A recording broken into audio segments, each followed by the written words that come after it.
Hello friends, कौन सी गाड़ी लेनी चाहिए? सीएनजी लेनी चाहिए, इलेक्ट्रिक लेनी चाहिए, पेट्रोल लेनी चाहिए, डीजल लेनी चाहिए? कौन सी गाड़ी किस कंडीशन में लेनी चाहिए ताकि हमें कितने किलोमीटर चलानी है तब कौन सी गाड़ी लें?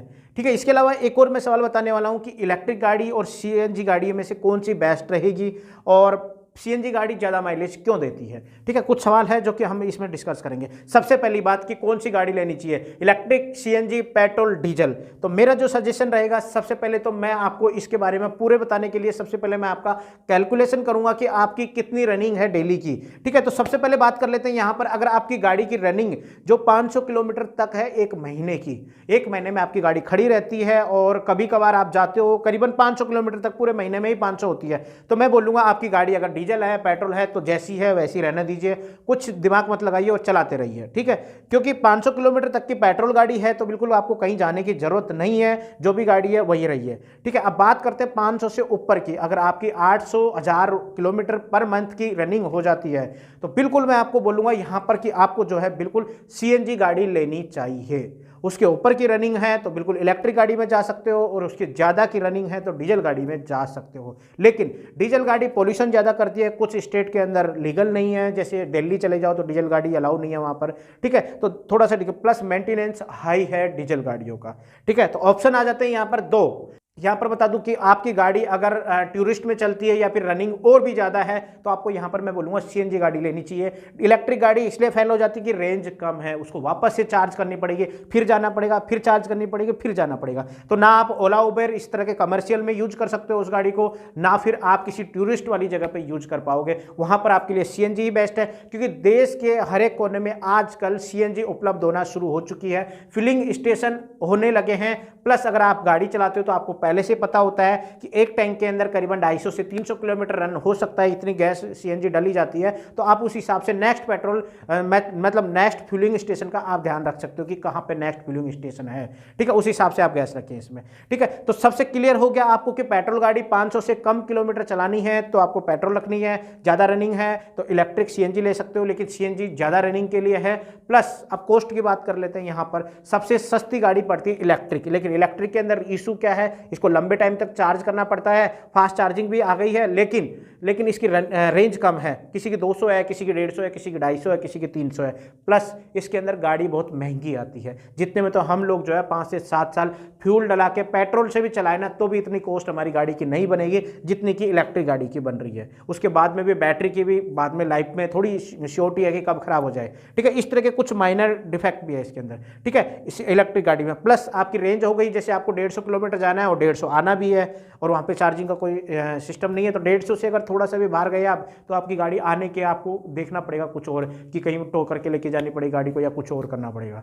ठीक है, इस तरह की सिचुएशन आ सकती है इलेक्ट्रिक गाड़ी में। लेकिन अगर आप इन द सिटी रहते हैं और 800 से ऊपर की रनिंग है आपकी बिल्कुल, तो धड़ल्ले से आप इलेक्ट्रिक गाड़ी लीजिए, क्योंकि 4-5 घंटे बाद घर आ गए, फिर आप चार्ज लगा दिया आपने, फिर चले गए, फिर चार्ज लगा दी, तो इस तरह की ले सकते हो। लॉन्ग डिस्टेंस में शायद मेरे हिसाब से नहीं है, और स्पीड भी मेंटेन रखनी पड़ती है, क्योंकि अगर स्पीड फास्ट कर दोगे आप, जैसे आपको जयपुर से दिल्ली जाना है, अगर स्पीड आपने 100-120 चला ली वहाँ पर तो रेंज आपकी कम हो जाएगी, आप दिल्ली नहीं पहुँच पाओगे, फिर क्या फ़ायदा गाड़ी का। ठीक है, इसलिए उसकी 60-70-80 लिमिट रखनी पड़ती है, तब जाके आप जो है गाड़ी से दिल्ली जा पाओगे। ठीक है, इलेक्ट्रिक गाड़ियों के अंदर सीएनजी की बात करें यहाँ पर, तो सीएनजी पहली बात तो सस्ती है।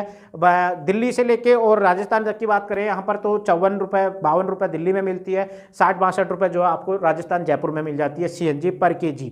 ठीक है, 1 केजी सीएनजी के अंदर आपको 1.5 गुना माइलेज मिलता है आपके पेट्रोल की गाड़ी से।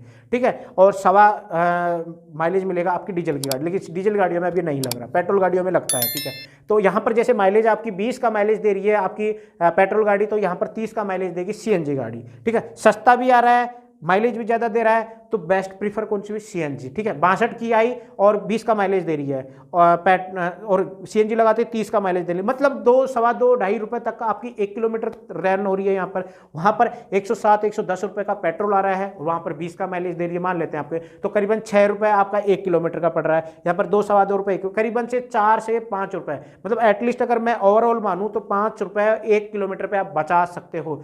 ठीक है। अगर आप एक अच्छी खासी डिस्टेंस कवर करते हो, जैसे मान लीजिए 100 किलोमीटर आप गए पेट्रोल से, 100 किलोमीटर आए, 200 किलोमीटर हो गया, यहाँ पे 5 रुपये के हिसाब से आपके 1000 रुपये का पेट्रोल हो गया।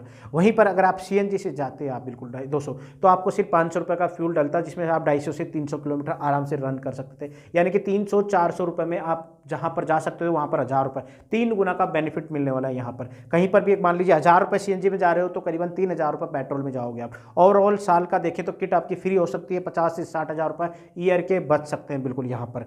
ठीक है, अब बात करते हैं डीजल गाड़ियों की। तो डीजल गाड़ी का आपकी रनिंग ज़्यादा है, बिल्कुल आपको नो टेंशन लेनी है, कहाँ सीएनजी है कहाँ इलेक्ट्रिक है, आपको कोई टेंशन नहीं लेनी। तो डीजल गाड़ी लीजिए, और रनिंग बहुत है आपकी 2000 किलोमीटर 3000 किलोमीटर पर महीने की, तो बिल्कुल डीजल गाड़ी लीजिए। हर स्टेशन पर डीजल अवेलेबल मिलता है, बिल्कुल भरवाइए और चलिए। माइलेज ठीक मिलता है, पेट्रोल गाड़ी से थोड़ा अच्छा माइलेज होता है, प्लस थोड़ा सा पेट्रोल से सस्ता भी आता है। ठीक है, तो 4 कैटेगरी होती है गाड़ी लेने की। ठीक है, अब बात कर लेते हैं, मैंने बोला सीएनजी गाड़ी बेस्ट है अभी फिलहाल अगर आप लेते हो तो।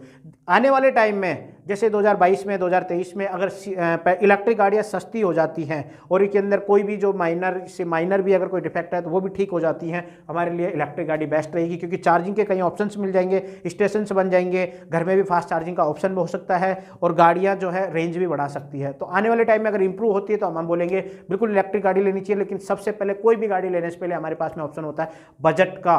सबसे बड़ी बात है बजट ध्यान रखना चाहिए। बजट नहीं है तो आपकी पुरानी गाड़ी में या फिर आप कोई ठीक ठाक सी गाड़ी लेके उसमें बाहर से सीएनजी लगवा सकते हैं। बाहर से सीएनजी लगवाना 40 से 60,000 रुपये के बीच का खर्चा है। बिल्कुल आप किसी भी स्टेट में रहते हो 40,000 रुपये से 60,000 के बीच में एक अच्छी सी सीएनजी किट लगवा सकते हो और अपनी गाड़ी का माइलेज 1.5 गुना करके आप चला सकते हो। ठीक है, इस तरह से आप गाड़ी लगवा सकते हो। अब बात कर लेते हैं कंपनी फिटेड सीएनजी या फिर बाहर से आफ्टर मार्केट जो सीएनजी लगवाते हैं। तो मैं बोलूँगा अगर बजट है नई गाड़ी की लेने की सोच रहे हो आप तो कंपनी फिटेड सीएनजी ज़्यादा बेटर है। 50 से 1 लाख रुपए एक्स्ट्रा लगेंगे, लेकिन सारी चीज़ें ठीक ठाक आती हैं वहाँ पे, सिक्वेंशियल तरीके से अच्छी तरीके से। टैंक की जगह आता है वहाँ पर पीछे की साइड में, और वाल वहीं पर रहता है पेट्रोल वाले फ्यूल के पास में, ताकि सीएनजी भी वहीं डल सके।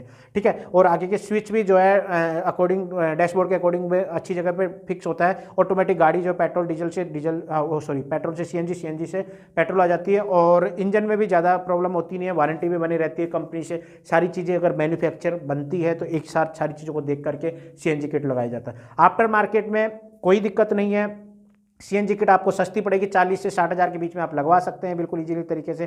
प्लस स्विच आपके हिसाब से लगेगा, जहां पर जगह होगी उस हिसाब से स्विच लगा देंगे अलग से, जहां पे आप स्विच कर सकते हो पेट्रोल या सीएनजी पेट्रोल जो भी करना चाहिए आपको।